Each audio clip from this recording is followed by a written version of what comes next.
Hello बच्चों, let's see the question and the question is when zinc converts from melted state to its solid state मतलब जब हम लोग zinc को क्या कर रहे हैं उसके melted state से solid state में कन्वर्ट कर रहे हैं it has STP स्ट्रक्चर। तो ये बहुत इंपॉर्टेंट पॉइंट है बेटा, उसका जो स्ट्रक्चर बन रहा है वो आपका STP बन रहा है। तो हमें बताना है find the number of nearest atom.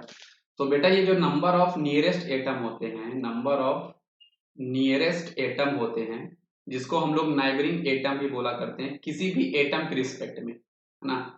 और any for the reference of any atom, हम किसी एटम को रेफरेंस में लेंगे, फिर हम उसके पास देखेंगे कि उसके पास नंबर ऑफ नियरेस्ट एटम कितने हैं। तो वो जो नियरेस्ट एटम होते हैं बेटा उसको हम लोग बोला करते हैं कोऑर्डिनेशन नंबर। उसको हम लोग क्या बोला करते हैं बेटा, उसको हम लोग बोला करते हैं कोऑर्डिनेशन नंबर, है ना। तो अगर मैं यहाँ पर आपकी एचसीपी स्ट्रक्चर की बात करूं, जो आपका एचसीपी स्ट्रक्चर होता है बेटा, इसके लिए इसका जो कोऑर्डिनेशन नंबर होता है बेटा वो आपका होता है 12। कितना होता है? ये 12 होता है। ये चीजें आपको याद करनी पड़ती है। कुछ ऐसी चीजें होती हैं जिसको आप याद करके रखो, है ना, मगअप कर लो तो ज्यादा अच्छा रहता है। तो एचसीपी स्ट्रक्चर जो होता है उसके लिए हमारा जो कोऑर्डिनेशन नंबर होता है वो आपके लिए 12 होता है।